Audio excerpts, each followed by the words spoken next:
안녕하세요. 이름농장 이름아빠 김궁현입니다. 오늘은 제가 퇴비를 만드는 방법에 대해서 간단하게 소개를 해드리겠습니다. 저 뒤에 보이는 게 제가 만들고 있는 퇴비입니다. 제가 이렇게 퇴비를 만들고 호미를 뿌려서 땅을 일구는 농사를 짓게 된 계기는 기농전에 읽었던 세 권의 책 때문입니다. 첫 번째가 이완주 박사님이 쓰신 흙 아는 만큼 베푼다. 두 번째가 일본의 기무라 아키노리 씨가 쓴 기적의 사과. 그리고 세 번째가 라비 씨가 쓴 농부 철학자 라비라는 책이 있습니다. 간단하게 책 소개를 드리면은 첫 번째 흙 아는 만큼 베푼다는 책 제목 그대로 흙의 화학적 구조, 물리학적 구조를 설명하고 이 물리적 흙을 계량하는 방법들 그리고 퇴비를 만드는 방법들을 간단하게 소개해 놓았고 말 그대로 진짜 흙에 대해서 기술을 해 놓은 책입니다. 그리고 두 번째 기적의 사과는 기무라 아키노리 씨라는 분 부인이 농약 알레르기가 있어 가지고 무농약으로 유기농으로 무화학 비료로 10년간 노력을 해서 사과를 생산하는 그 과정을 다룬 내용인데 이 책이 제가 호밀이나 퇴비를 만들게 된 가장 결정적인 계기를 만든 책입니다. 이 책에서는 기무라 아키노리 씨가 10년을 노력해도 사과를 생산하지 못했어요. 그래서 마지막으로 이분이 자살을 선택하는데 죽으려고 산에 올라가서 나무에 줄을 매고 목을 매는 순간 주변이 환해지면서 뭔가가 보이더래요. 그래서 미친듯이 달려가서 보니까 그 나무가 정확히 기억은 나지 않는데 아마 그 산 복숭아로 기억합니다. 복숭아 나무에서 복숭아가 엄청 탐스럽게 많이 열렸더래요. 그래서 이거 왜 그럴까? 내 밭에서는 안 되는데 여기서는 어떻게 될까? 하면서 땅을 파보면서 그 방법을 깨닫는 장면이 나와요. 거기서 너무 저도 감명 깊고 아직까지 그 장면이 선하게 남아 있습니다. 하여튼 그렇게 해서 사과를 생산하게 됐는데 이 사과는 상온에서 1년을 둬도 썩지가 않아요. 그리고 다른 사과들보다 향도 더 깊고 그 기무라 아키노리 씨 과수원에는 엄청 많은 생태계 그 풀 그리고 익충 해충 다 같이 공존하는 방법으로 생산하고 있습니다. 그리고 마지막 농부 철학자 라비, 그거는 정말 그 라비라는 분이 선구적으로 유기농을 하시면서 퇴비를 만들고 자기 나름대로 철학을 가지고 농사 짓는 그런 거를 소개하는 책인데 이 세 권이 제가 귀농을 하면서 모토로 잡은 땅이 건강해야 나무가 건강하고 나무가 건강하면 거기서 달리는 열매가 됐든 어떤 곡식이 됐든 건강하다라는 모토를 잡게 해준 책입니다. 그렇게 해서 이제 저는 이완주 박사님이나 저기 라비 씨가 하는 그 방법을 준용해서 퇴비를 제조하고 있습니다. 그럼 저희 퇴비 일단 지금 덮여 있지만 간단하게 한번 제가 제껴 볼게요. 다 제끼지는 못하고 반틈만 제껴서 어떤 구조로 이루어졌는지 설명드리겠습니다.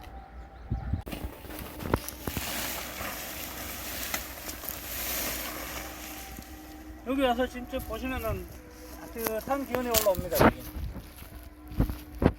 퇴비를 만들 때 제가 알기로는 적정 온도가 한 7, 80도 정도 올라가야 되고 그리고 수분 함량은 초기에는 60% 이상 그리고 이게 좀 건조되면은 한 50% 정도가 가장 적정하다는데 그 수분 판단 저는 어떻게 하냐면은 이렇게 잡아서 만졌을 때 형태가 유지되고 부서지지 않으면 한 30% 정도 되는 걸로 제가 알고 있습니다. 경험상. 그리고 50% 정도 되면은 이렇게 잡아서 꽉 짰을 때 물이 한두 방울 떨어지는 정도가 50% 이상으로 제가 알고 있습니다. 그래서 저도 그렇게 판단을 하고 있습니다. 그 지금 몇 프로인가요? 지금 겉에는 한 30% 정도는 될 거고 속은 제가 안 파봐서는 모르겠는데 속은 요거보다 조금 더 높습니다. 이렇게 비닐이 안 덮여 있는 데는 말랐지만 비닐이 덮여 있는 곳은 촉촉하게 젖어 있습니다. 그럼 저희 퇴비 간단하게 설명을 드릴게요. 지금 아마 여기 정도가 경계가 될 건데 화면으로는 어떻게 보이시는지 모르겠어요. 실제로 보면 색깔이 좀 다릅니다. 이쪽은 작년에 만든 퇴비, 그리고 이쪽 조금 황토빛이 더 많이 나는 것은 올해 만든 퇴비입니다. 이게 한 해 더 썩게 발효가 되면은 이같이 검은색을 더 많이 띠게 되는데 요거를 보고 요거랑 그 다음에 TV 뒤집기를 할 때 냄새를 보고 저는 이제 발효 정도를 판단을 합니다. 퇴비의 원재료가 되는 것들은 섬유질이 풍부한 이원주 박사님이 말씀하시는 걸로는 톱밥이 가장 좋다고 합니다. 그러나 이 정도의 양을 톱밥으로 만든다면 거의 1000만원 이상 소요가 돼서 저는 그 방법은 하지 않고, 그래서 톱밥 대용으로 우드칩이란 걸 활용합니다. 우드칩은 쉽게 말해서 광범위하게 말씀드릴게요. 광범위하게 말해서 파쇄목입니다. 벌목을 하거나 하천 정비를 하거나 했을 때 나오는 그 목재를 파쇄기로 부셔가지고 만든 걸 우드칩이라 그러는데, 우드칩 지금 요거 만든 기준으로 말씀드리겠습니다. 우드칩 25톤차로 2차, 그리고 안동은 화강암 지역이어서 마사가 납니다. 그 마사 25톤차로 2차, 그리고 나머지는 각 농산물, 부산물들, 저는 그래서 그 퇴비를 만들기 위해서 콩농사도 짓고 있는데 콩깍지들, 그리고 깻단, 그리고 여기 사과 전지를 하고 나면은 전지목들이 나오죠. 이것도 파쇄기를 이용해서 다 빻아가지고 여기 혼합을 합니다. 그리고 앞에 보이는 고추, 이것들도 수확이 끝나고 나서는 다 파쇄를 해서 요 퇴비 원재료로 들어갑니다. 거기다가 잘 모르시는 분들도 있는데 제 하나의 팁을 드리면은 낙엽을 많이 활용을 하는데, 낙엽 제가 겨울에 산에서 끓기도 끓지만 이거에는 한계가 있습니다. 양이 얼마나 많지 않습니다. 많이 끓여봐야 100포를 못 끓습니다. 큰 마대자루로. 그러나 이제 저는 아이디어를 생각했는 게, 도시의 아파트 단지에서는 이 낙엽도 돈을 주고 폐기를 해야 되는 폐기물입니다. 그래서 아파트 단지 관리소장님들을 몇 분 찾아뵙고 이거를 내가 수거해서 치워주겠다, 대신에 쓰레기를 좀 덜 버려주라 라고 부탁을 하고 제가 한 2아파트 단지 정도 수거를 합니다. 제가 살고 있는 아파트랑 다른 또 뭐 타 지역에 있는 아파트를 해서 그 포대수로 따지면 한 200포에서 300포 정도 매년 들어갑니다, 여기. 그리고 조금 더 7, 8월 달은 너무 한기기 때문에 여기 아까 하천에 보이셨던 갈대 같은 것들, 이런 풀들을 제가 이제 베어 가지고 단을 만들어 놨다가 가을에 파쇄를 같이 해서 그 것들을 원재료로 해서 퇴비를 만듭니다. 그리고 소똥, 우분, 개분, 돈분 같은 경우는 거의 집어넣지 않습니다. 퇴비는 순수한 퇴비란 건 무엇이냐면은 토양 개량 효과를 나타내기 위해서 퇴비를 만드는 거지, 비료 역할을 하기 위해서 퇴비를 넣으면 되는 건 안 됩니다. 여기서 말하는 비료란 질소끼를 말합니다. 질소끼. 우리가 화학 비료를 말하는 게 아니라 질소끼를 비료라고 말을 하는데, 요즘 소똥, 돼지똥 같은 경우는 대부분 사료를 먹여서 키우기 때문에 사료에는 고기가 많이 들어갑니다. 그래서 질소끼도 많고, 또 하나 안 하는 이유는 항생제가 들어갑니다. 사료에는 대부분 소들이나 돼지들 키울 때 항생제를 먹기 때문에 항생제가 들어간 것들은 밭에 좋지 않습니다. 그래서 거의 넣지 않고 탄질비를 맞추기 위해서 일부 넣을 때도 2년에 한 번 정도는 조금씩 들어갑니다. 그래서 이제 원재료가 다 모아지면은 3월 말경에서 4월 초 해동이 되고 나서 포크레일을 가지고 이 전체를 뒤섞습니다. 뒤섞을 때 아까 말씀드린 탄질비를 맞추기 위해서 뭐 제가 정확한 계량 수치는 모르겠지만 제가 아까 말씀드린 2차, 마사 2차, 우드칩 2차, 그리고 나머지 사냐초나 뭐 농산물, 부산물을 섞을 때 요소 3포에서 4포 정도 흩어 뿌림을 해줍니다. 그리고 그때 이제 각 시군 농업기술센터에 미생물 배양실이 있습니다. 거기서 미생물을 미리 신청해 가지고 미생물이랑 같이 뿌려줍니다. 그러면 아마 발효에 조금 더 도움이 되거든. 그래서 저는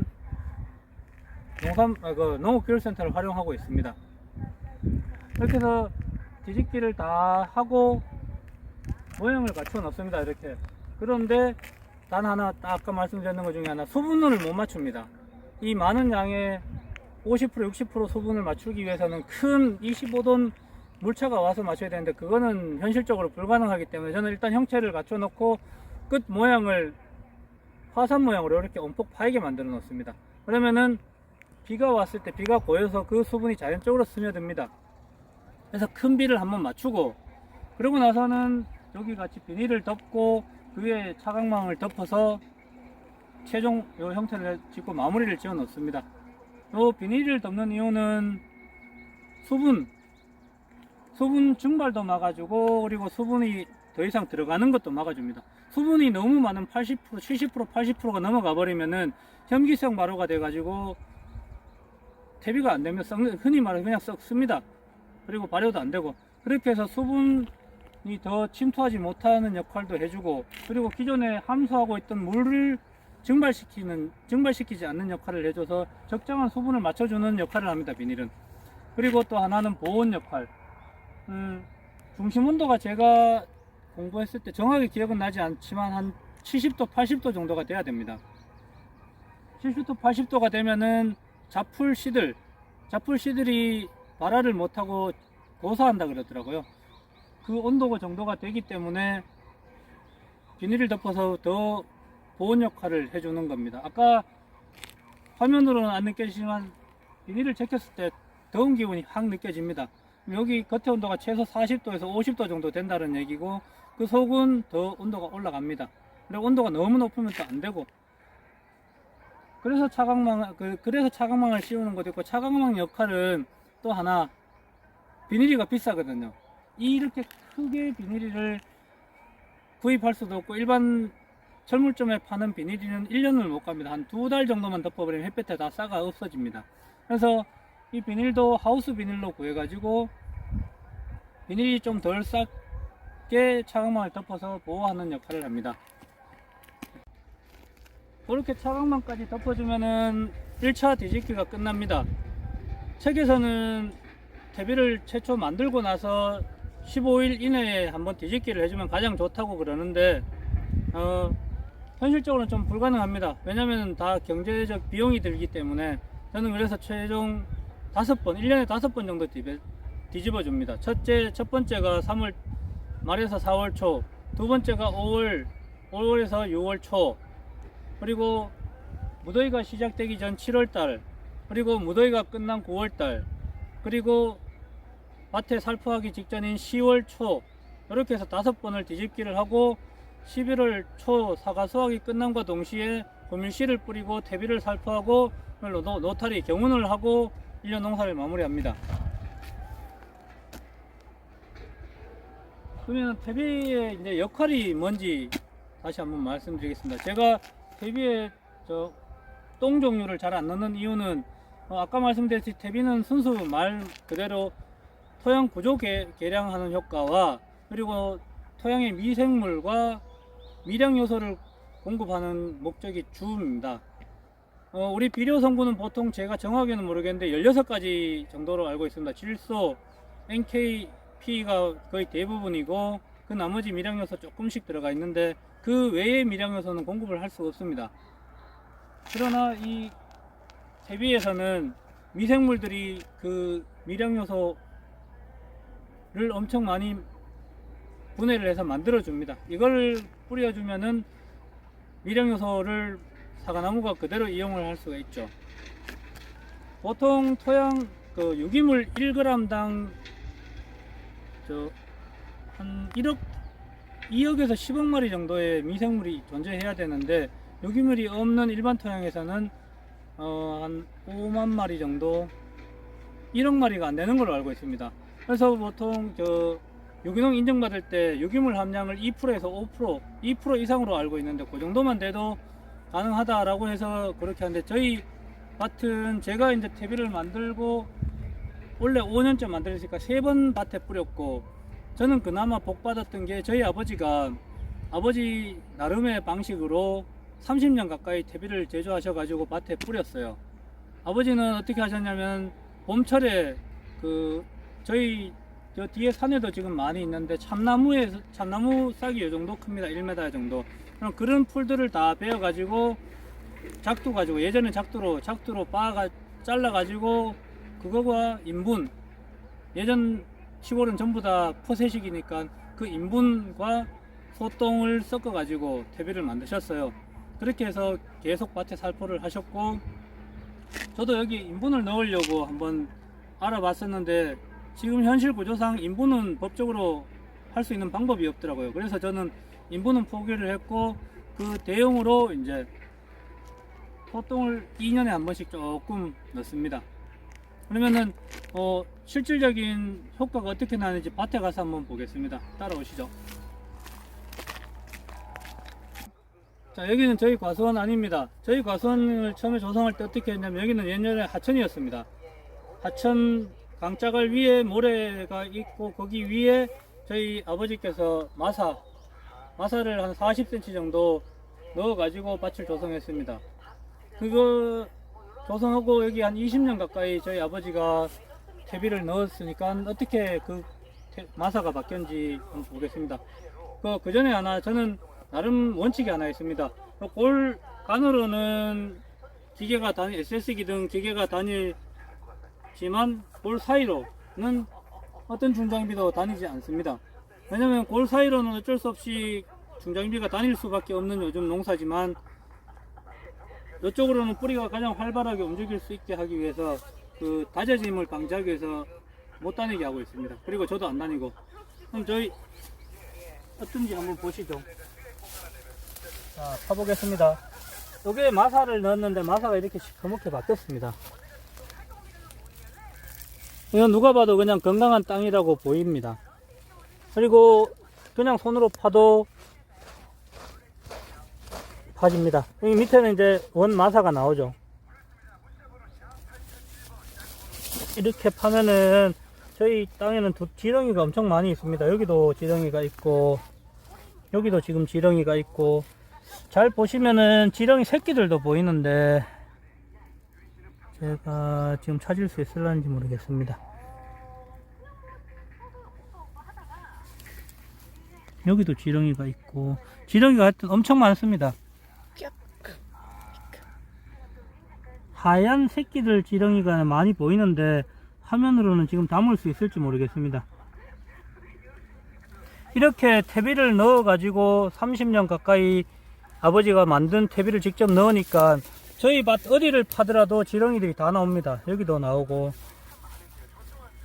저 밭에 보물입니다. 지렁이가 어느 책에서 봤는데 지렁이 농법이라는 것도 있습니다. 지렁이 농법이란 건 뭐냐면 재배한 지렁이를 밭에 전면 살포해 가지고 그 지렁이들이 토양 개량하게 만드는 효과를 내는 건데 지렁이가 먹고 배설하는 그 흙이 엄청나게 영양가가 많다 그러더라고요. 그런데 저희 밭은 자연적으로 이 지렁이 농법이 됩니다. 여기도 한번 보겠습니다. 여기는 돼지가 미리 팠네요. 여기 보면 지렁이 새끼들이 여기도 있네요. 새끼 지렁이 그리고 어디? 큰 지렁이 어디? 아, 작은 새끼 지렁이 큰 지렁이 저희 밭에는 지렁이가 하여튼 엄청 많습니다. 그거보다 더 새끼들 지렁이들이 많이 있을 텐데 이것도 그냥 새끼 지렁인데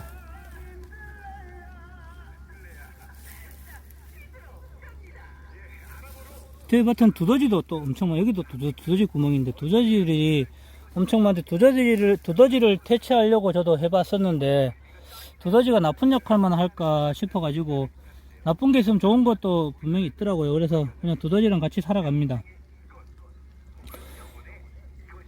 새끼 지렁이 하얀 놈들은 안 보이고 지금 조금 그래도 큰 놈들은 많이 보이는데 하여튼 이렇게 지렁이 농법을 하고 싶지 않아도 자동으로 지렁이 농법이 됩니다. 여기 있다. 이거 완전 새끼들 지렁이 여기 보이시나요? 하얀 거 이렇게 움직이는데 여기 제 손끝에